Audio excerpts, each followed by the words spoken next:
As Steve let you know, I'm a little under the weather. But one of the things that happens when you're a church with one pastor on staff is when you get sick at 5 o'clock on Saturday night, you don't get to call in the second string batter. Okay. So if I'm coughing a little bit, if I am completely heretical, we're going to blame that on the sinuses. Okay. But we are like Steve just mentioned, we're going to continue in our Creed message series. And if by chance you haven't figured it out, yes, I am Pastor Brad. Thanks for joining us this morning. Another note, I'm just going to invite you, like Steve already did. I'm sure he will again. If you're here with us in person, please stick around for the spaghetti dinner or spaghetti lunch immediately following our gathering. It's be a great time just to eat good food and spend time with fun people. What you're going to do now is in this Creed series, continue the subject matter that we've been looking at, and that has been the Apostles' Creed. It's this teaching that it began its formulation in the first century. By the second century, most components of it were already mostly formulated. And within a couple hundred years, basically, of the time Jesus walked the earth, the Apostles' Creed as we have it now had been formulated. Not as direct quotations of the apostles that you read about in the Bible, but as a summary of their teaching. And we're going through different sections, section by section. What we just did with Steve as he led us was recite together the entire Apostles' Creed. It only takes about a minute to recite that. And yet we're breaking this apart into 12 weeks. This is week 5 of a 12-week series, breaking apart a 1-minute creed because it is so foundational to what it means to be following Jesus, to live a Jesus-centered life. And the section we're going to look at today was the section that talked about Jesus suffering under Pontius Pilate, that he was crucified, that he died, and that he was buried. And we're going to touch on the death and burial part today because it goes in with what we're talking about, but we're also going to be leaning more heavily into it next week. Next week, we're going to be going over the part of the creed that says that he descended to the dead, or in some versions, he descended to hell or to Sheol, to the place of the dead. So if you've ever encountered the creed and you weren't quite sure what that meant, or you've got questions, that typically is the line that gets the most interest. We're going to be leaning into that more next week. So feel free to come back with your questions and thoughts, and we'll dig into that then.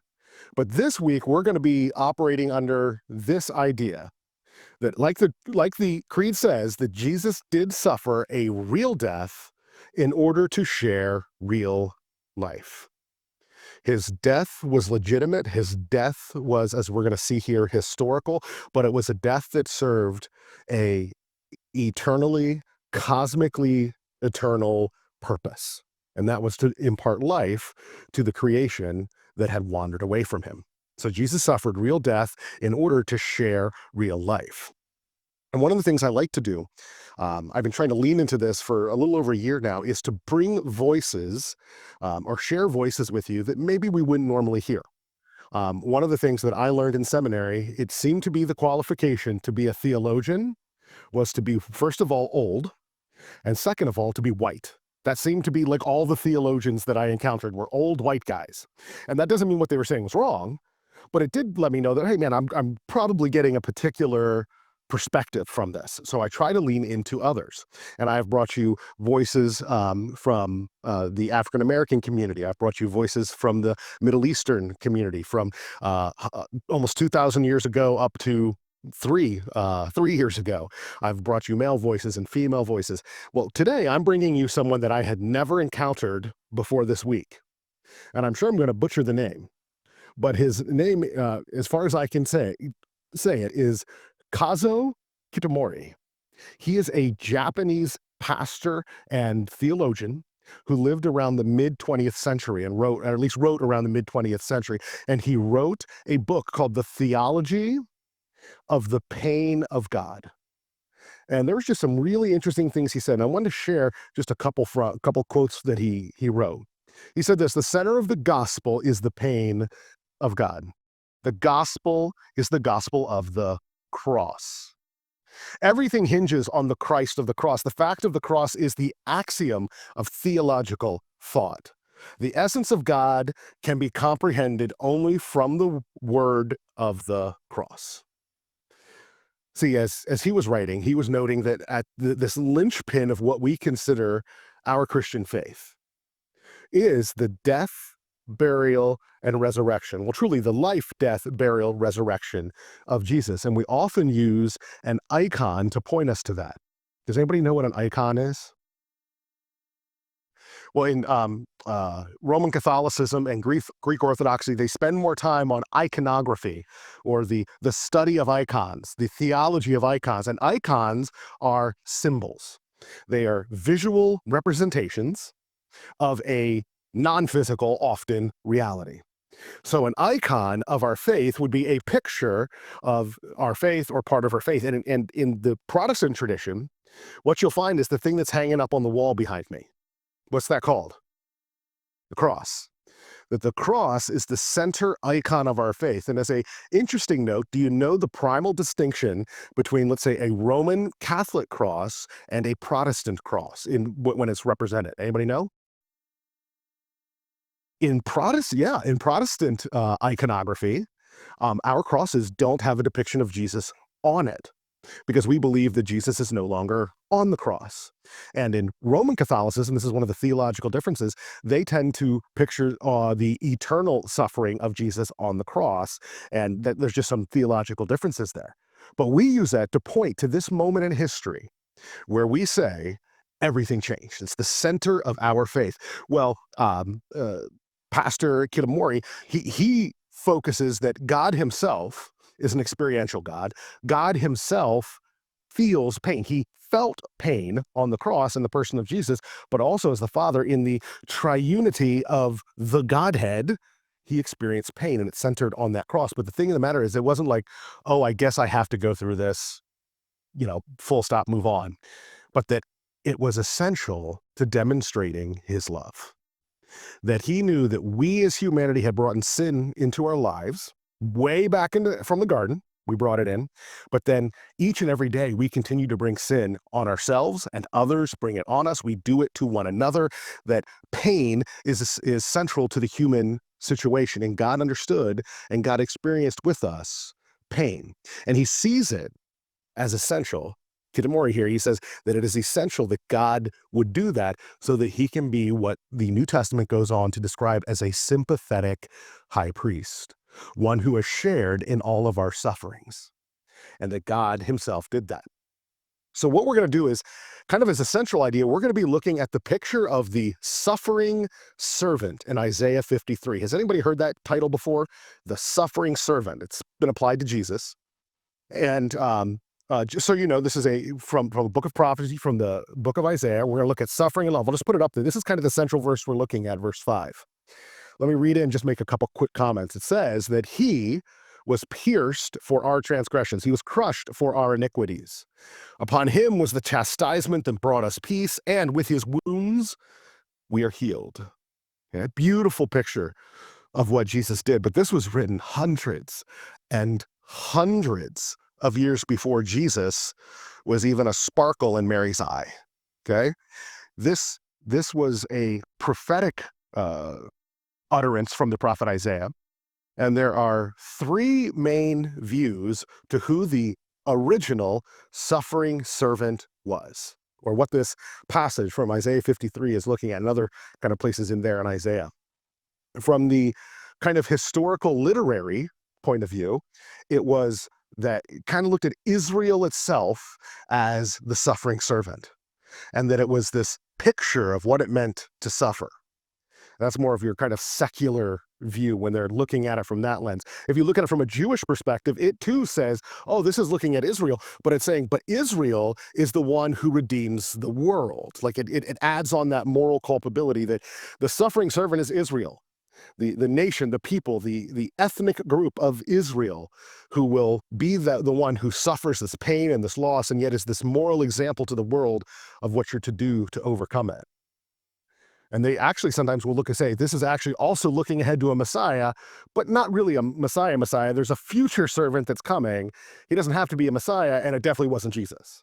Okay, that's kind of the more Orthodox Jewish approach to it. And then there's the Protestant view, what we're part of and what I would agree with. And that is, this is a picture, yes, that the nation of Israel can symbolize, that they have gone through suffering. At the time this was written, Isaiah was most likely looking at Israel in general, or even his own life as an exemplary of this, that there is suffering that happens, and people will suffer when they are righteous. They will suffer for other people. Okay? And that Israel can be a example of that, but that this was also looking ahead to the one who would do it in the ultimate sense. And we say, wow, we can see now that we're past it and looking back, we can see that what was written in Isaiah 53 is the shadow that was cast by Jesus. When we look and we see Jesus, we see that shadow back there, but it was all the time pointing ahead to the reality of who Jesus was. So that's why we can say Isaiah 53, well, although originally it was written kind of about Isaiah or a particular leader in that time, it points ahead to Jesus, and we see how he accomplished that in the event that is our icon on the back of the wall. What is it again? The cross. That the suffering servant, all of the ideas that goes into here is centered, finds its fulfillment in the cross. So the two big ideas. And I apologize again, I'm a little sick, so this is going to come across a little bit more droll than I would like. But this is going to be a little bit more information heavy of a message. I try as best I can to, as often as I can, to be as inspiring and encouraging as I can. There's going to be a lot of kind of data and theology today, but I think it really does matter. Okay. So we're going to look at, I'm sorry, actually, do you have a question? Yes, the fish symbol came about actually in the first century, and it started as a kind of secret signal to say, as the early Christians were persecuted, they would make the bottom part of a fish, and then the other person would complete it to say, oh yes, I know who you are and what you're talking about. It has now become a fairly standard one for contemporary cultures. But that was in the early church, and then kind of waned out of use before coming back more recently in some of our iconography. But the cross has always been the central icon of our faith, particularly of the Protestant wing. But that is true, that the fish has definitely been a symbol within Christianity, within especially our Protestant wing. But we're going to look at two big points throughout today. The first one was that Jesus was crucified in history. It is a historical event. And I'm going to break this apart in some, there's going to be a lot of information on the screen. So I want to repeat, don't feel like you have to write everything down. Typically by about 3 or 4 o'clock on Monday afternoons, we have these slides up on our website. So if you want the information, you can go there to the message. There's also the link to our discussion guide that we provide to our life group. So you can get that fuller information. You can write down maybe some of the bigger ideas, in your notes. But we're going to go through a lot. And the first was this idea that Jesus was crucified in history, that his death was real. So we're going to look at Mark chapter 15. And the fact of Jesus' crucifixion, the fact that he suffered under Pontius Pilate, that he was crucified, that he was buried, or that he died and that he was buried, this is attested to in one way or another by all 4 of our gospel accounts, the accounts of the early church witnesses of Jesus to the story of the good news of who Jesus was. All the Gospels talk about the crucifixion. And in Mark chapter 15, in verses 24 and 25, here's what we read. It says very plainly, they crucified him. It says that, and in doing so, they also divided his garments amongst them and cast lots for them. Now, this is an interesting one, because this idea of dividing garments and casting lots, one, it's giving you very specific details about what went into it, because this is not something that would necessarily always happen during a crucifixion. But this was recorded.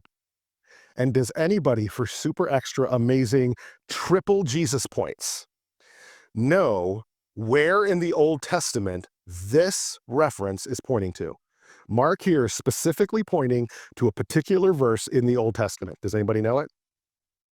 This particular one, where it talks about his garments being divided and them casting lots. This is direct reference to Psalm 22, verse 18.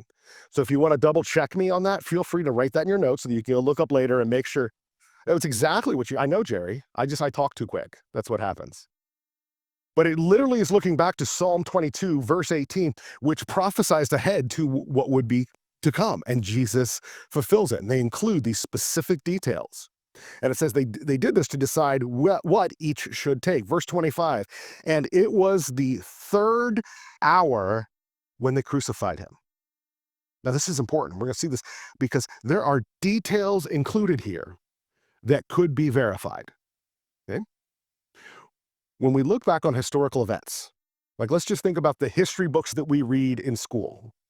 Because I know all of you read history books at home as well. But go ahead and go back home, go back to your early school days when you had history class and you read about these things that happened in the Ottoman Empire, and you read these things that happened in the Han Dynasty, and you read things that happened in X, Y, or Z, and you have all this historical stuff that happened. Many times, the things that we take as given fact are things that were fairly vaguely referenced in one or just a few sources. And we can go, okay, because of how this fits in with other stuff, we can make the assumption that this, on one level or another, actually happened.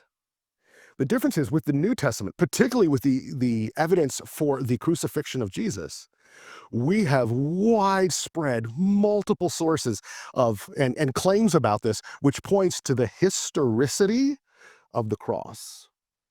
And doing so, why these details were included, these were early writings where we find these things. Basically, what was said was, we are naming people so you can check our sources. I said, oh yeah, don't take my word for it. This is from Psalm 22, verse 18. Go ahead and check it. If I wasn't really, really confident that that's where that came from, would have I said that? Or would have I said, somewhere in the Old Testament it says, right?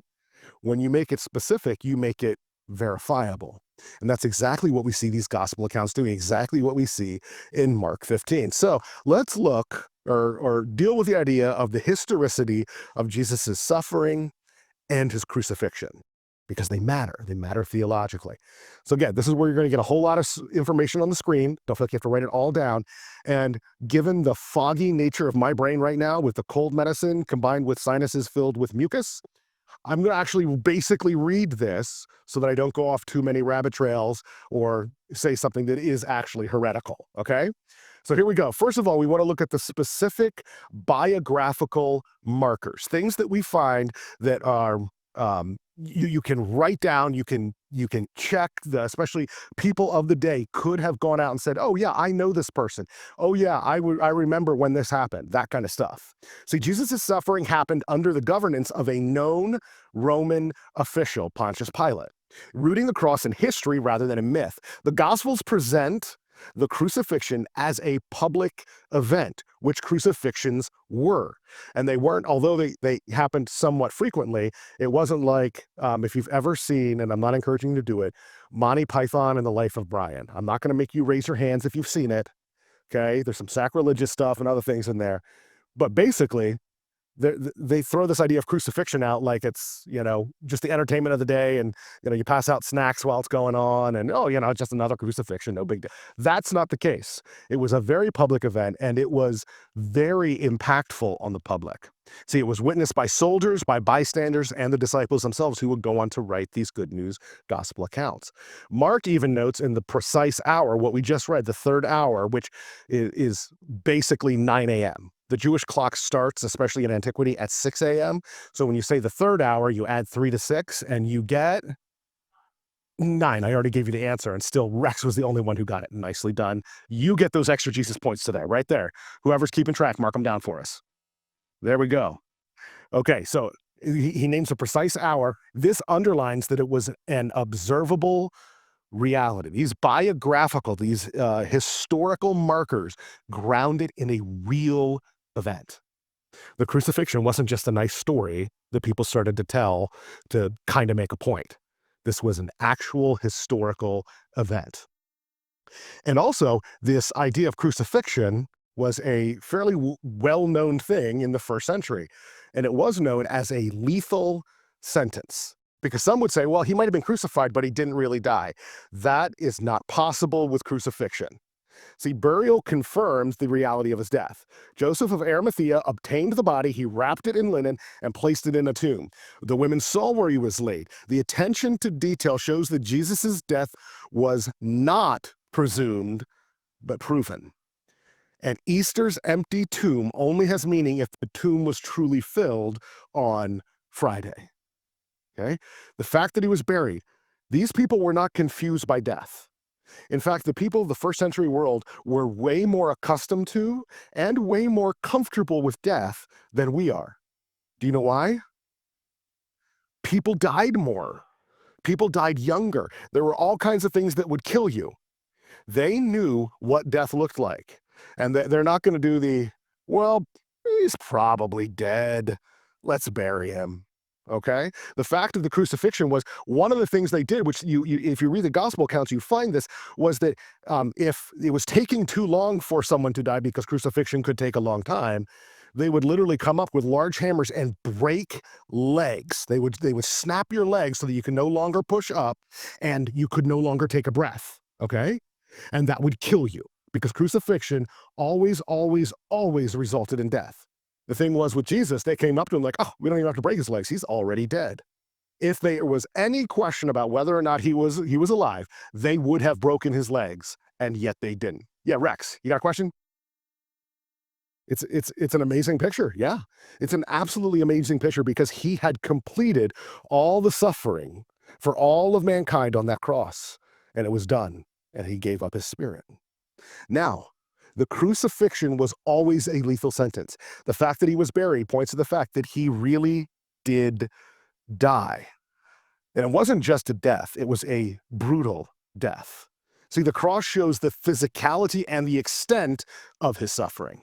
Roman crucifixion was designed to maximize pain, shame, and humiliation. It was slow, public, and degrading. Jesus endured scourging, which isn't just whipping, by the way. And I'm not downplaying the fact of whipping, but scourging was whipping on crazy steroids and roid rage all at the same time. I mean, it was all in there. It tore you up. It would literally remove virtually all of the skin off of a victim's back. It would break bones. It would pull muscle out.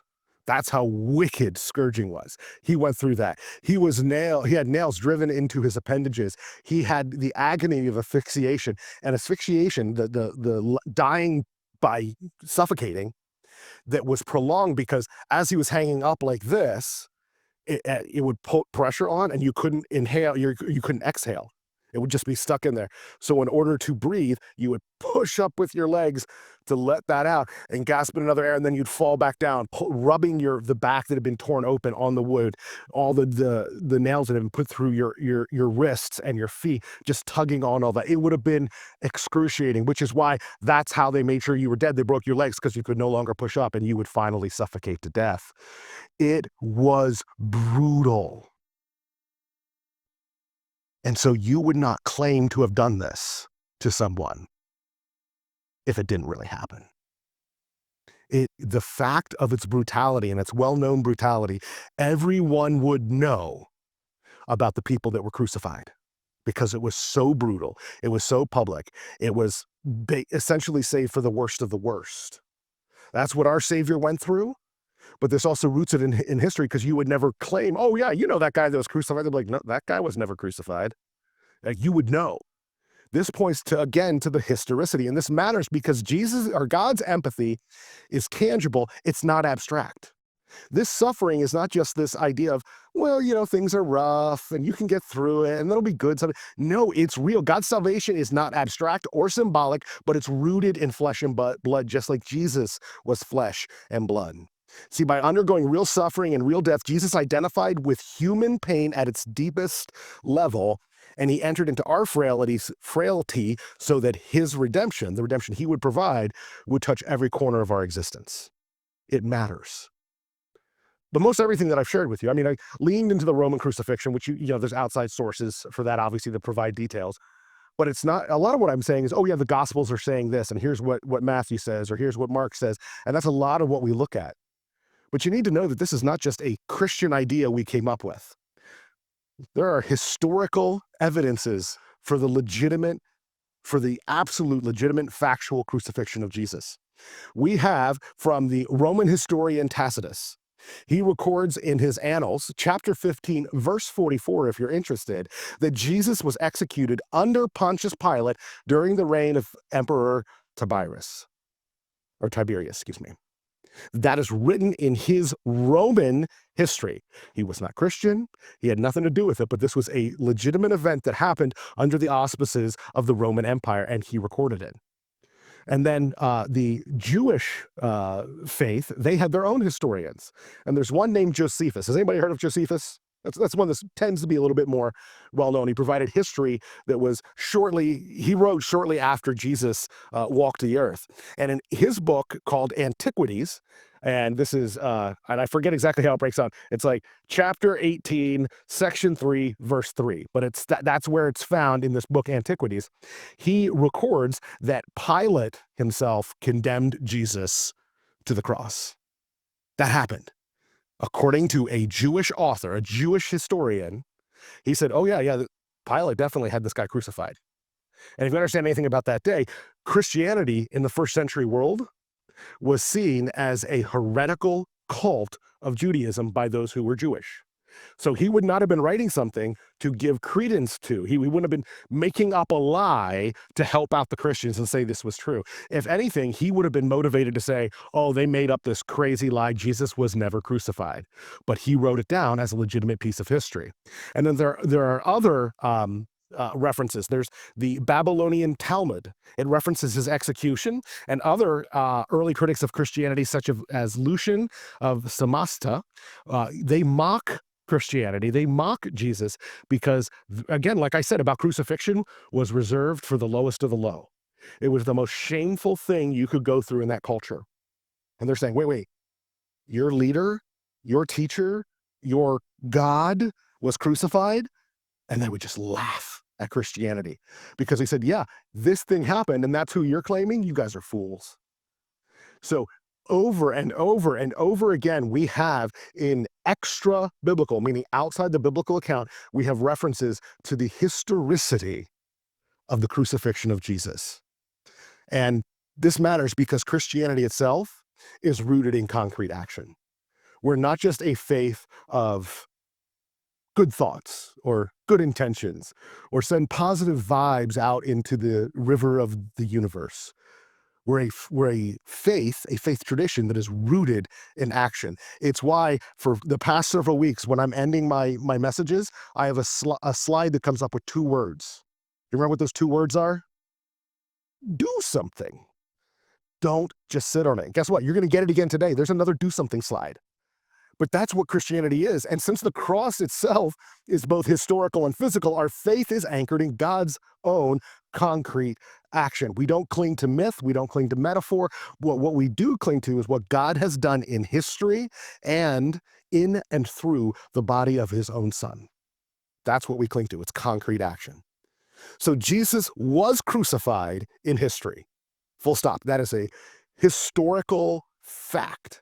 And I would suggest that that is one of the lines of demarcation, the lines of setting off true or not true about whether a particular faith is Christian or not. If you deny the physicality and the historicity of Jesus, specifically of his death, burial, and crucifixion, or death, burial, and resurrection, then you're not Christian, because that is so central. That's what it means to be Christian, is you're putting all your hope on that. So Jesus was crucified in history, but Jesus was crucified for us. And that for works in many different ways. He was crucified for us because we needed someone to pay for us. He was crucified for us because he is for us. And there's lots of layers that go into that. But at the end of it, Jesus was not crucified because of his sins. The Bible makes it clear that he lived a life completely free from sin. And yet he died a violent, hideous death. And he did it so that he could offer the gift of salvation, the gift of payment for sins on our behalf, because he didn't owe it, but he did pay it. You know, it's like paying it forward. It's the cosmic, ultimate, eternal pulling up to the drive-thru and paying for the guy behind you, right? And you show up and go, no, that guy, yeah, this food costs money, but he paid for it, right? That's what Jesus did on a cosmic moral scale for all of us. if we will just accept it. Because you can also go through that drive-through and the person in front of you paid and you said, no, he ain't paying for me. And you throw your money in the window anyway. You could do that, right? Now, that'd be a little silly to do. And I think that's, in essence, what we do when we say, this Jesus thing is okay, but I'm going to be good enough. I'm going to do it my own way. Okay. We're saying, no, that guy in front of me can't pay. I'm going to pay on my own. It's tragic. So although his death was real, it wasn't just death. It was a sacrifice. It was a sacrifice for real life. So we're going to look here at Isaiah 53. There's going to be a lot highlighted because there's a lot going on here. But in Isaiah 53, we already read verse 5. We're going to read the verses around it and then hop down to the last part of verse 12.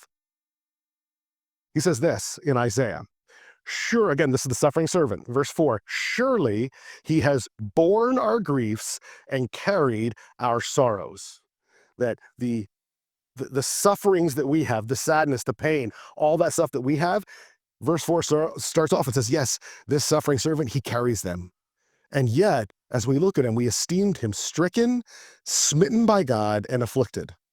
So this person who did such good is now facing derision. He is facing pain that he didn't earn, that shouldn't have been directed his way, but he's got it anyway. Verse 5, but he was pierced for our transgressions. He was crushed for our iniquities. For whose transgressions and whose iniquities, church? Ours. Not for his. This is what's we're getting to this, why this matters in just a little bit. There was transgression. There was iniquity. There was bad stuff that needed to be set right. Justice was needed, but not because of anything that the servant here had done wrong.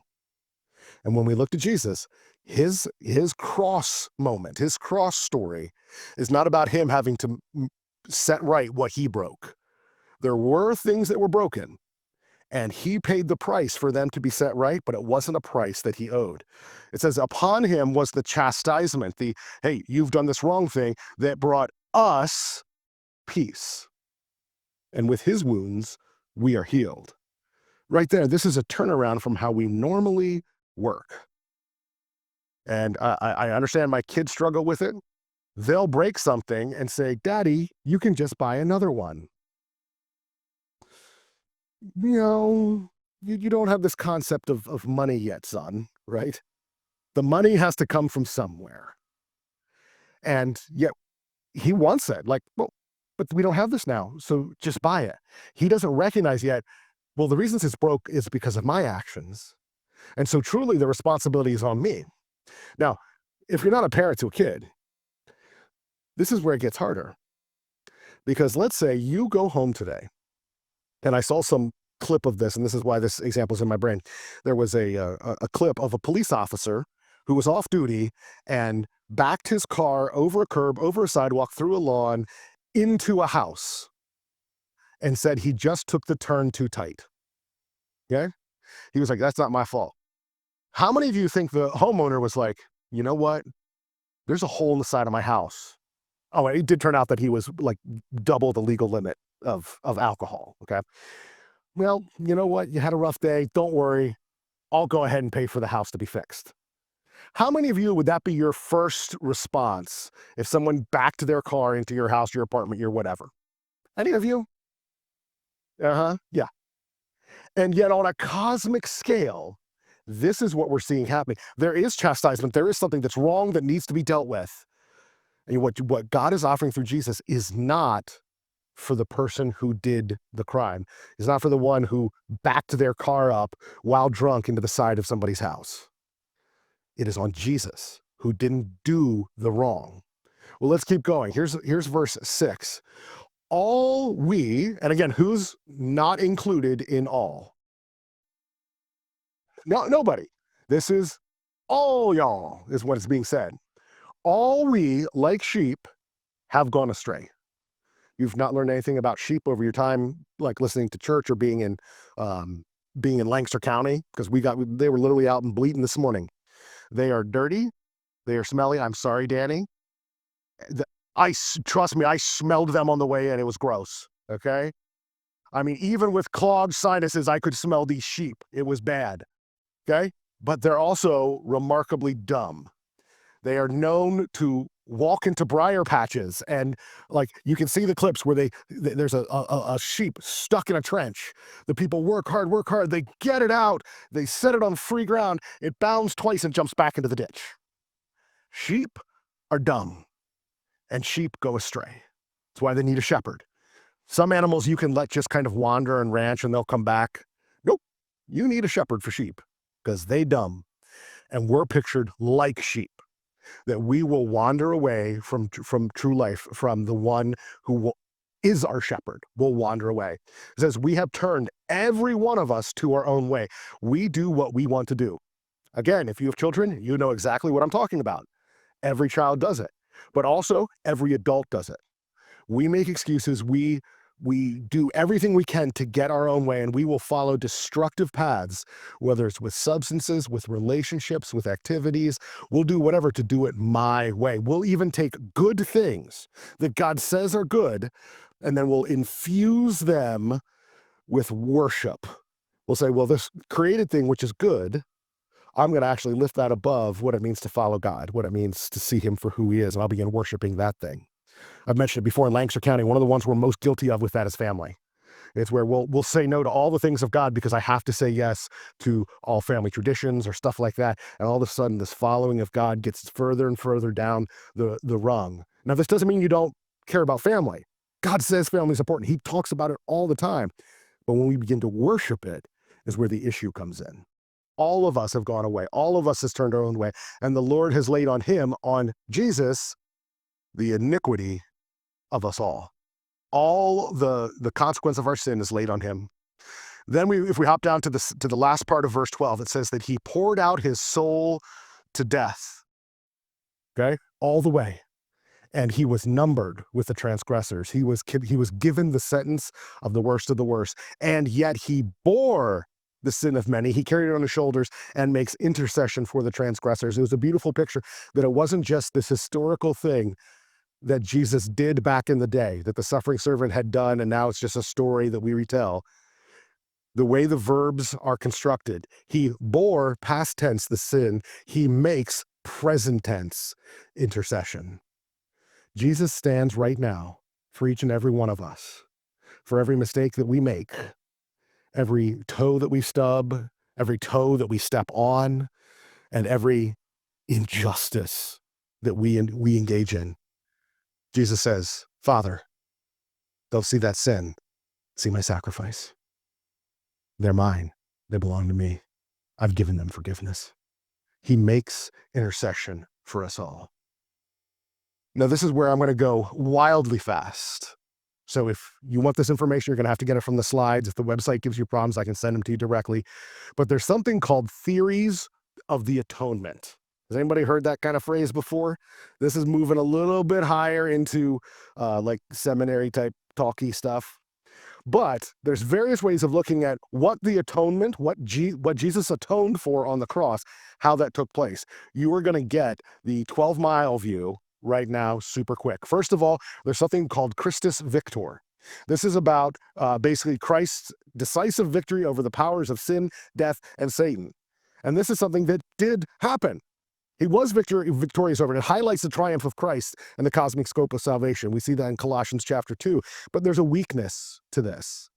It can underemphasize personal guilt and the need for forgiveness when we just see, well, Christ was victorious. He took care of it all. And then it's, well, but what about my role in confessing my sins, of accepting forgiveness for what I've done wrong? It can be weak on that end. So we have to resolve it this way, that while it's true, the atonement must be grounded in the sin-bearing substitution that secured the victory. Yes, Christ was victorious, but it was more than just being victorious over evil. Second major view is that of moral influence. And this would be defined as the cross being the supreme demonstration of God's love meant to inspire our love and repentance. So it's more of here's a kind of example that you could follow view of the atonement. And this has a strength that it underscores God's compassion and the example of sacrificial love. But the weakness is it reduces salvation to kind of simple inspiration. That's what happened on the cross. That was just a inspiring story, and it neglects the objective problem of sin and wrath rightly poured out on sin. So what's the resolution? While it does show God's love, the cross shows God's love. It's because Jesus actually bore our sins substitutionarily. We're going to get to that in just a moment. His love is effective, not merely exemplary. The third major one, so we've got Christus Victor, we've got moral influence. The third major one would be what's called governmental. And no, I'm not talking about politics. This is the term given because it's kind of representative. The cross demonstrates or represents his justice in this broad kind of ethereal category in order to uphold the moral order of the universe without necessarily punishing sins directly in Christ. And there's a strength here because it does affirm his care for justice and righteousness in the world. That is something that God cares about deeply and calls us to care about. But the weakness is that it detaches Jesus' suffering from like for an actual payment. And in that case, if you're looking at it that way, God is simply torturing Jesus for no good reason. And that doesn't make sense because it ultimately leaves actual guilt unresolved. And so the resolution would be that while justice was upheld in the cross, God did so precisely by punishing sin in Christ. Not Christ's sin, but sin was punished. The right payment for sin was poured out that Christ bore on our behalf as our substitute, which you've seen this word substitute come up multiple times, and we've been defining it. This one is the theory that we would ascribe to, which I believe best reflects the biblical data. Not that the others don't talk about components of the atonement, which are important for us to remember, they do, but the substitutionary atonement is defined where the cross means Jesus died in our place, bearing sin's guilt, its curse, and its punishment in order that we might be forgiven and reconciled. The strengths are it's the plain and uncomplicated teaching of multiple places, Isaiah 53, Romans 3, 2 Corinthians 5, and 1 Peter chapter 2. Now here's where people who are maybe critics of this theory, they would say that it feels that it portrays God as unjust or unloving. Well, why is he punishing Jesus if he didn't do it wrong and we did? Well, this is why this works. We're going to get to it right here, the resolution, because it has to be rightly understood in the full context of what's going on in the Bible, that it reveals God's love and justice meeting together perfectly. It's the Father providing and the Son willingly offering himself. It's not God saying, I'm going to torture you. It's Jesus saying, Father, I'm going to pay their bill. They owe it. Let me pay it. Jesus had the authority and the power to go, nope, not going to happen. Snap his fingers and the armies of heaven would swoop down, would blast away all his enemies. He could do it, no problem. But he said, no, no, no, no, no. I don't want to do it. I don't want to go through that, but I want to pay their bill, and I'm going to do it. That's why this works. That's why it's not God being cruel. It was Jesus's willing, voluntary sacrifice that let it happen. And this is where we've been talking about suffering and love, where we talked about him being pierced for our transgressions, crushed for our iniquities. But like I just said, and this is so important, it's not just suffering in love. It's really suffering because there's a need for justice. Justice and love. Sin is not just an oopsie or a difference of opinion. Sin is evil, even on the small levels. It is a blight upon the perfect creation, the perfect ordering that God gave to the world. It brings destruction and brokenness and death and decay and harm and abuse and so many other things. So justice is needed. The rights or the wrongs must be set right. The broken things must be knit back together. Sick things must be healed. And so sin requires payment. But this is where justice meets love. And the very God who, because of his holy nature, it requires payment for the sin, it requires things being set right. He says, you know what? I'll pay the price. I'll pay the bill because I love you so much. So it's justice and love. Jesus suffered real death to share real life. That's what the substitutionary atonement of Jesus provides, real life to any who will accept it. and it only happened through a real death. So we can say it this way: the cross shows both the depth of our sin, what he had to go through to pay the depth of our sin, and it also shows the even greater depth of God's love. The cross shouldn't be this thing that where we somehow idolize suffering. Okay, don't do that. Don't go, oh, I must sure be holy because my life sure stinks. Don't do that. Don't try to get yourselves into situations where you will be the bearing persecution because that's just the godly way. That's not what this is about. What's about is, yes, should you be willing to endure suffering? Well, yeah, our Savior did, so there should be a willingness there. But the whole idea is that we recognize, because of what happened on the cross, all the events leading up to it, all the events on it, that Jesus loves so deeply that we can't even fully wrap our brains around it. It is the greatest depth of love that we could ever know. So now what do I want you to do? Do something with this. There's so many things. I'll suggest two categories: lay down and lift up. So the laying down is this kind of an internal thing. This means bringing your guilt, your shame, maybe your self-sufficiency. Maybe you're trying to do it yourself. Maybe you're trying to prove that to God that you're good enough or you're worthy of love. Maybe you're trying to do it to other people. Lay this down because God has already said, I've picked up the tab. It's like insisting to pay the waitress a second time when somebody across the room already paid off your bill. Lay those things down because that is a burden that God is saying you don't have to carry, and in fact, you can.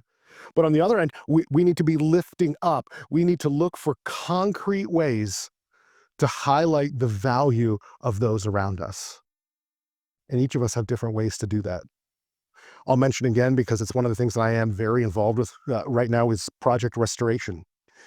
Is this opportunity for us to lean into helping those who are homeless or unhoused, that these who are often in our culture, one of the most obvious least of these, if you're familiar with that phrase from the Gospels, where Jesus says, for whatever you did for the least of these, you've done for me. These are the least of these, the most shunned in our society many times, the most vulnerable in our society many times.